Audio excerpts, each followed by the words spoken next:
Thank you, Carly. Well, I hope that you feel refreshed already. God is so good. Like I said earlier, he's in the details. And I didn't know what Carly was going to speak about last night, but I knew that it was going to be good and it was going to go right in line because God is in the details. And when you just lean on him, right, and you just trust him, first of all, he gives you peace, right? You're going to have this amazing peace when you're right walking with him and following him and obedient to him. And it was so cool that Carly brought up our stuff, our junk, and that stuff and gave us an opportunity to get free of that. And I hope you did. And Jody wasn't real thrilled with the one word "in" that God gave her. But that was so powerful. That was so powerful. And I mean, we've got to understand our position, where we are coming from, that we are in Jesus, right? He is in us, and we're sitting at the right hand of God the Father, and it's way up here, right? This other junk is underneath us. But if we forget, if we don't know who we are, if we don't know that we are children of God, if we don't embrace that and open our eyes to that, then we're just going to be defeated. We're going to live as victims, right? I had a good time with I don't know if that's the right term, but with my dream workshop. God was really good, and thank you to everybody that was in either one. And that was deep. It was deep. And we did some good work. And that was led by God. And, when you trust him, it's an adventure. It is just an adventure. You don't know where he's going to take you, but it's going to be good. And Carly talked about that, right? When you just kind of say yes, it's going to be really good. So in Jesus in us, I'm a child of God. I cleaned out my stuff. Now, if you've missed any part of that and haven't done that first step or gotten and grasped the second step, I hope that you catch up. And if you haven't, that's okay. God will keep drawing, pulling you and pursuing you and all those things. But you really kind of need to be dealing with those things to get to this next part. So for me, I'm like, hey, God, I want a word, You gave Jody a word. I want a word. So he gave me a word, and he's got a sense of humor and everything, but he kind of baby steps me sometimes. But it was power. And I'm like, hey, I like that. And really like that. So that was it. I thought, okay, that sounds really fun. And then that was it. And I'm like, okay, yeah, what else, God? What else do you want? And then he said, ta-dum. And by the way, it's usually in those early morning hours. I think that's the best time I listen, when I'm just like, And he just starts flooding me, and I have my phone by the bed, because then I'm like, I think this was important. I better put it down, or I'm not going to remember it later. So that's what I do. But he said, okay, it's the power of love. And I was like, oh. And then he said, and I want you to talk about the Samaritan woman at the well. And I'm like, okay. So I was actually just in Israel, late November and early December. Has anybody else been to Israel? Oh, Jody has. Nobody over here? Yep. Oh, there you are. Yay. Some more in the back. Yeah. I totally recommend it, you guys. Oh, my word, it was so amazing. Okay, so for those of you, I'm sure you can Google stuff anyway. You can check this out. But Samaria was between Galilee, or is between, but Galilee and was Judea, now Jerusalem. But it's this straight shot, okay, like this, straight shot.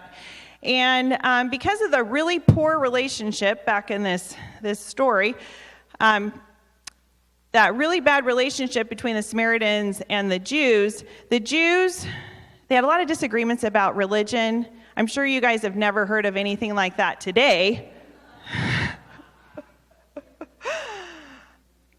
But they had a lot of disagreements, okay?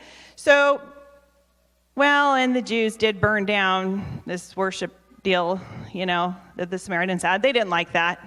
People usually don't like things like that, but it was not good. And so the Jews would go it was a long way around so that they didn't have to, see them, deal with them that whole bit. Another part about the Samaritans that was kind of interesting is the Babylonians had grabbed people. They took all the good people, all the people that, they'd want around them, that kind of thing, and they left the not as desirables. Do we do that sometimes in society? Like,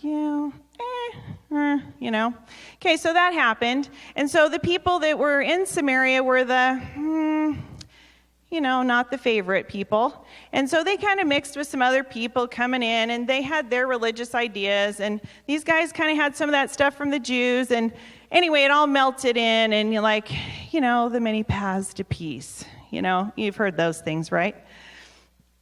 So the Jews are like, no, it's this thing. And they're like, oh, it's all these things. And yeah, we believe, we'll add your God in too. But anyway, a lot of problems like we have today, right? We have a lot of problems today. Well, and another thing about that time is if you were in public, the man did not even talk to his wife in public or his sister or anything like that. So it's highly unusual. Okay, so the Jews aren't going to go through Samaria. And certainly a man is not going to talk to a woman. Okay, so that was really odd. But have you ever noticed that Jesus did weird things? He's our example. Okay, that's kind of awkward. He's calling us to awkward things sometimes, right, in society. Okay, so I do want to read this verse about love, because really we're going to be talking about love here. So 1 John 4:7-9, Beloved, let us love one another, for love is from God, and everyone who loves is born of God and knows God. The one who does not love does not know God, for God is love. It's not something we can really fake, you're either going to love people or you're not, right? And what I found in some of my jobs and really just everyday life, there's a lot of people that don't even like themselves, much less love themselves. So if they don't love themselves, how are they possibly going to love anyone else, right? Right?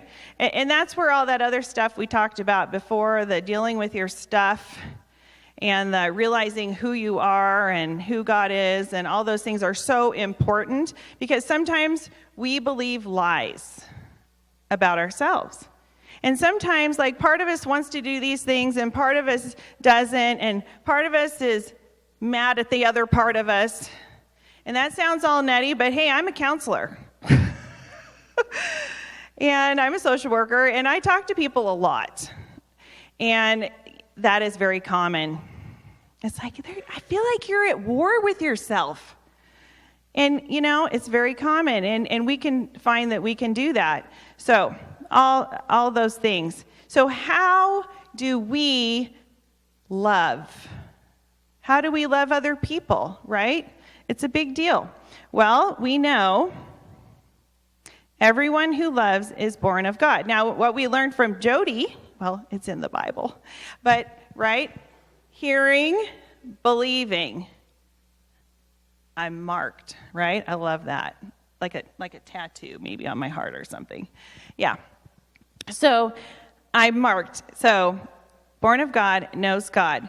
But I remember years ago, and when God I first like heard him, and I felt like this electricity going down my body, and it was this distinct, I want you to know me. And I was like, I was really freaked out, actually. I mean, my whole body was shaking. I was just like, what the heck just happened to me? And I was kind of, the fear of the Lord thing going on there. And I went, then I must not know him. Like, how could I not know him? My dad was a pastor, my grandpa's a pastor, my uncle's a pastor. I mean, I grew up in the church. I was there every, anybody know, yeah? But he just said, I want you to know me. So I must not know him. How can we sit in church and do these things and go to Sunday school and all these things and not actually know him? Well, we can. It's possible. It's totally possible. So that was me. So I was kind of freaked out about it, and I thought, well, okay, so I'm going to try and figure out who he is. So I started studying the names of God and figuring out who he is, and he was just so much bigger than that little thing, that little box, you know what I'm saying? This little box. Like, I just ask him for things and, whatever, and my view of him was just so minute. It wasn't him at all. It was like this thing that I had decided was him. So knowing God is absolutely important to being able to love others, right?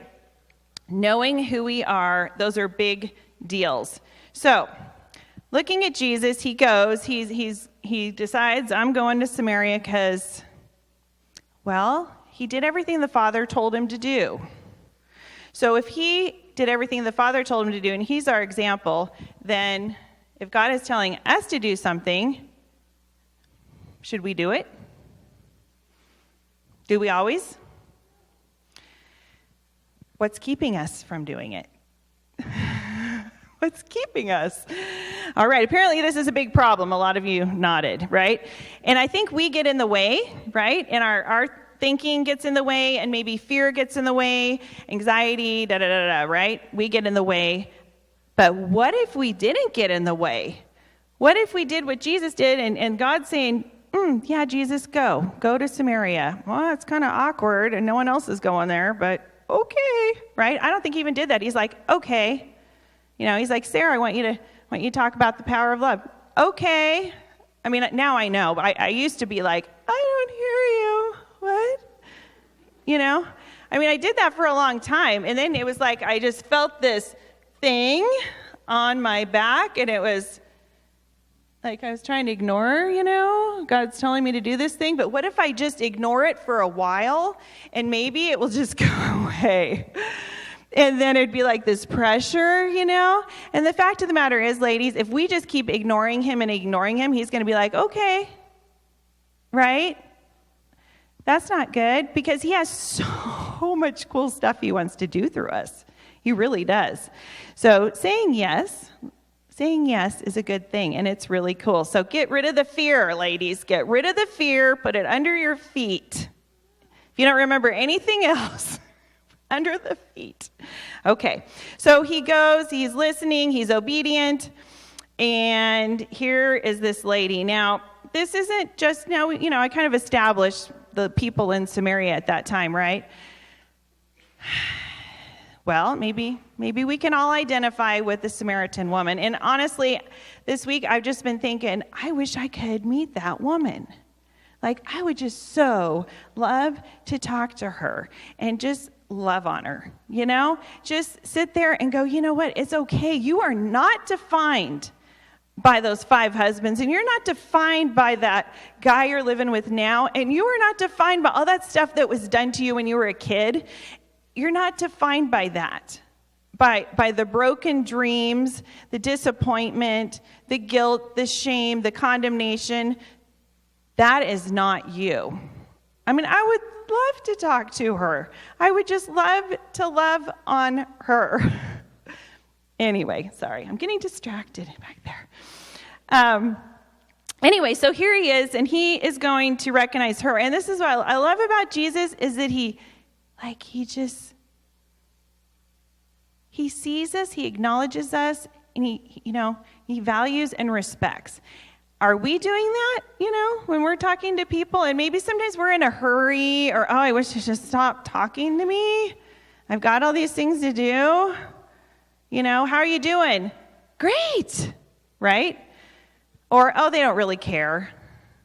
I'm not going to tell them. They don't really care anyway. And sure enough, okay, bye. Right? How many times do we do that? How many times did we miss an opportunity? And I'll tell you what, I my little home health thing, and I go into these people's houses, and I may see them once, maybe twice, whatever.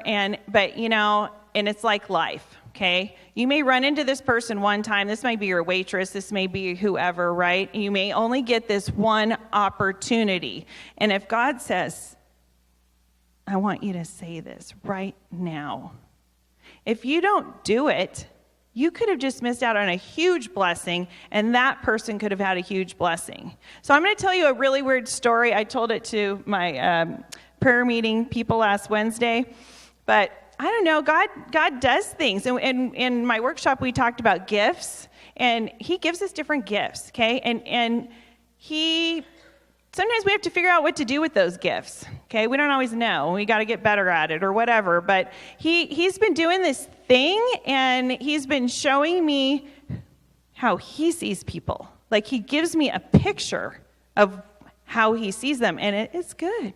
It's good. It's really good. So I'm visiting this person, this guy I've never met before, and, he's in a bad way. Had a lifetime of addiction and made a lot of really bad choices, and he looks pretty rough. So I'm sitting there, and God shows me this picture of this surfer guy, this young, active surfer guy in California. And I said, I don't know why you show me that. It's kind of random. And I'm like, I see you and he's missing teeth and, rough. And I said, I see you as this surfer guy in California on the beach, maybe San Diego. And he goes, and he said, that's weird. And he said, I was a surfer, but it wasn't San Diego. It was California, though. And he's like freaked out by me right now, doesn't know what to do with me. I was like, that was super cool, God. I don't know. I don't have to understand it, right? And that's the thing, though. When you're following God, you don't have to figure it out. You don't have to know everything. And I think, I'm just going to say in general for ladies, I don't know, I'm generalizing here, but who likes to feel like they're in control?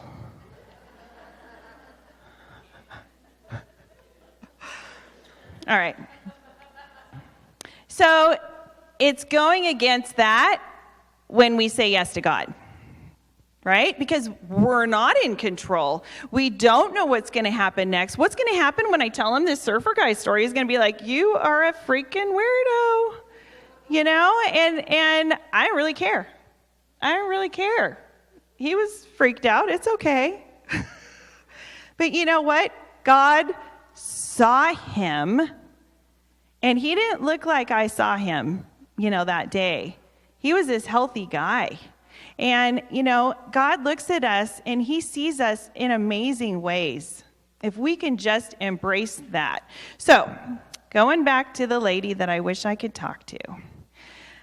All right, being obedient. So Jesus, asked her for a drink, which that he does these little basic things. Now, he did break cultural rules, right? Because you're not supposed to talk to women and all of that. That was naughty. He did that kind of stuff because that wasn't, he was going off of what God told him first. That was his priority. And, she's like, what are you doing, right? And he draws her to the deeper thing. If you knew the gift of God and who it is who says to you, give me a drink, you would have asked him and he would have given you living water. Now, living water actually at that time meant these bubbling springs. And I got to see some of those. It was pretty cool. Like there'd be nothingness and then cool, bubbling springs, And so, hey, this is a woman who's had a hard life. And another part about her is most women went in groups in the morning when it was cooler to go get their water. She was by herself, and she was like around noon. Like she really didn't even fit in with the women, okay? So here she is. She's feeling pretty cruddy about herself. Here's this guy talking to her, and it like, oh, you know where a spring is? That would make my life easier. I don't have to do this whole well thing. This is cool. Yeah, I'd like to make my life a little easier, right? Well, there's a deeper meaning. And all my dream people, there's a deeper meaning, right? Sometimes we have to look deeper. So she's looking at the basic, what she sees, right? And he's drawing her to the deeper thing because he loves her. And he wants the best for her, just like he wants for us, right? And he is just showing her love. He is showing her love, which doesn't even make sense. None of it makes sense, and it doesn't have to make sense to us. But what is so cool, as he's loving on her, showing her the deeper thing, and then he says, not, hey, were you a surfer guy, or whatever? He says, I know you've had these husbands, right? I see it. I see the pain. I see all of this. I'm not disgusted by you. I'm not. I'm sitting here, I'm talking to you, and I'm telling you about an amazing gift from me, how I'm loving on you. Wow. Like, how do we love people? Do we love people like that? And go, you know what? I've got this gift. I got rid of my gunk, and I'm in Jesus, and He's in me, and it's really great. And I can live from this place of up here and not down here, and all of these great things. And are we sharing it? Are we? Are we living in it? Are we living in what He's already given us and fully embracing it?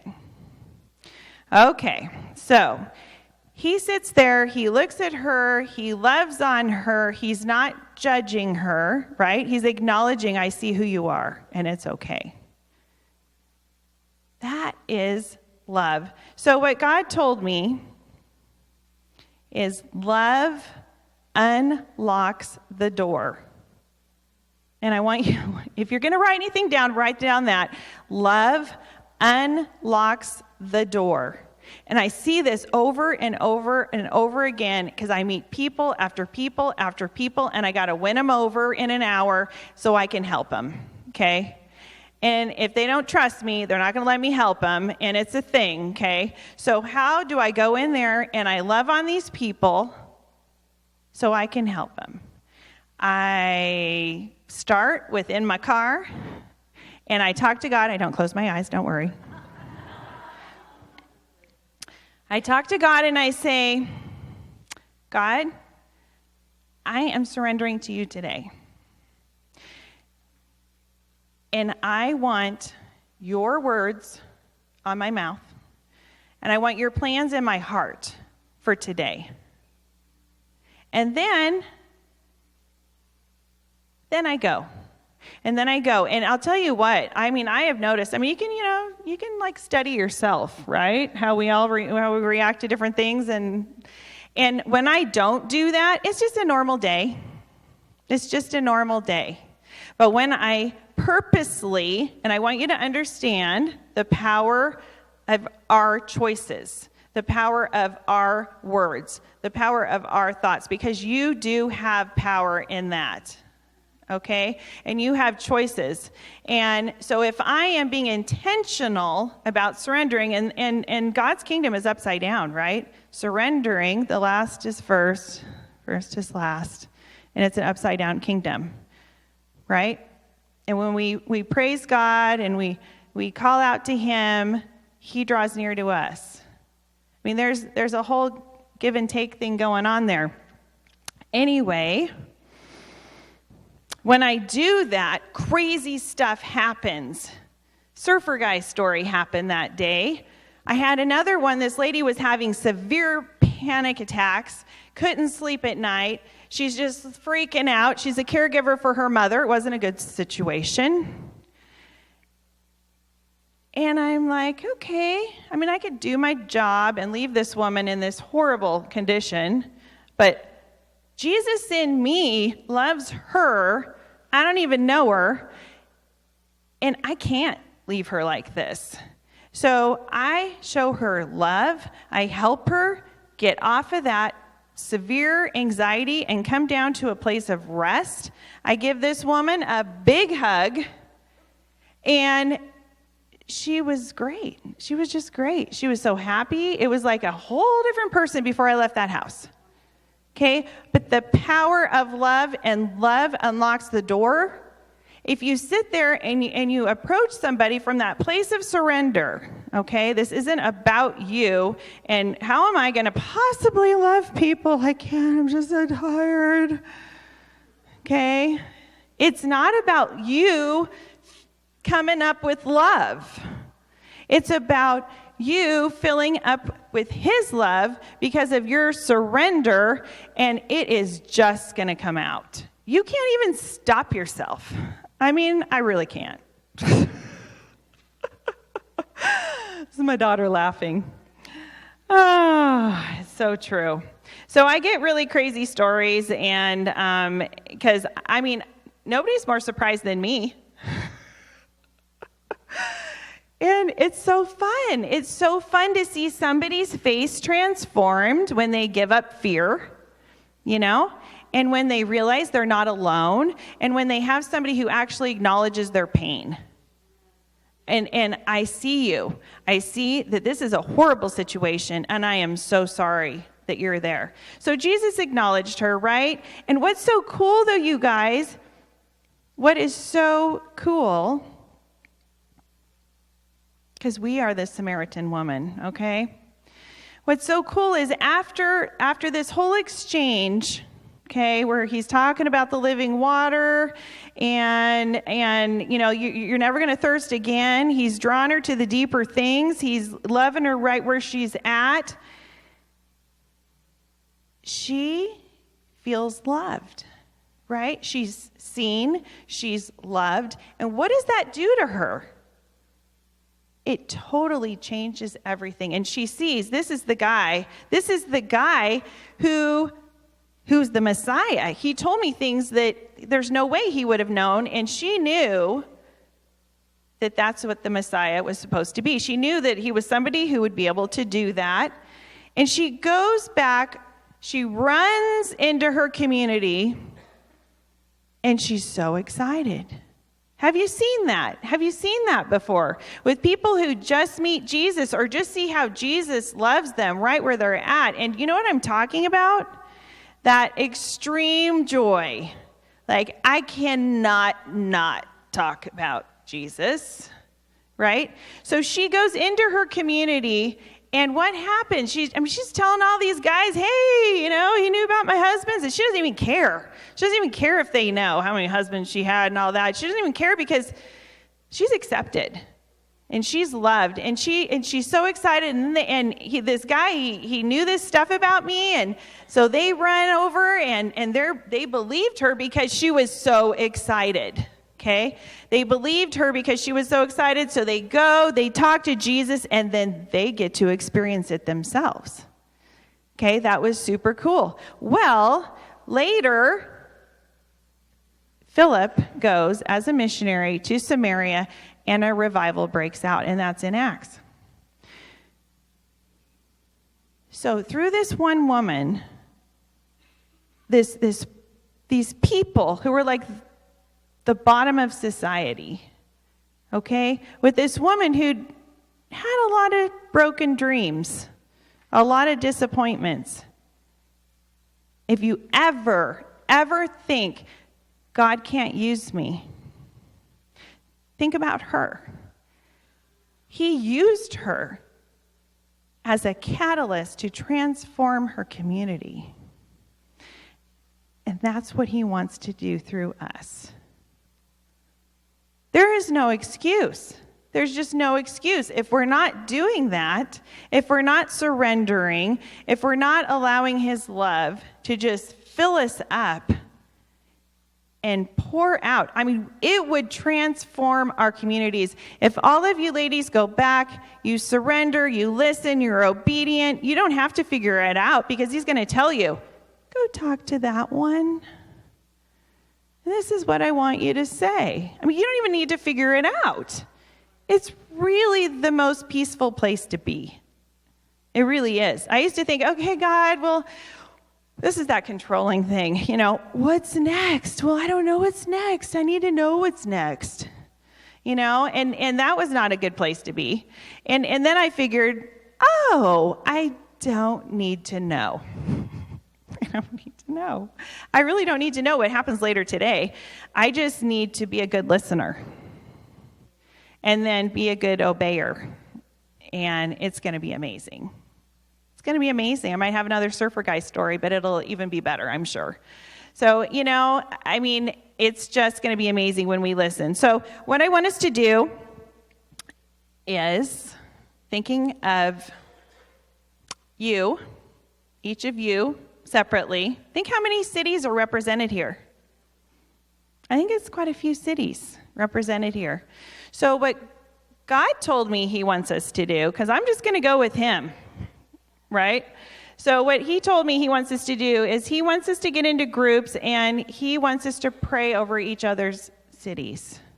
And if there's something that you haven't done that first part Carly talked about, you still got stuff in the way, or you just haven't gotten your identity right or figured out who he is and you need a little help with that, ask the ladies to pray over you. You know, it's okay. It's okay. Let's push past that. It's okay because you ladies, full of love, going and sharing that with other people who share it with other people, right? And there's going to be a revival. Wow. Yeah. Woo. So there's really no excuse. There's really no excuse if I'm not loving the person next to me, right? There just isn't. There just isn't. Because God in us in God, right? He is love, right? And if you're not sure who he is yet, get to know him. Okay? All right, so I want us to break up into groups of like about 4 or 5 and pray over each other's cities, pray for each other, whatever God leads you to do. Okay? Go ahead.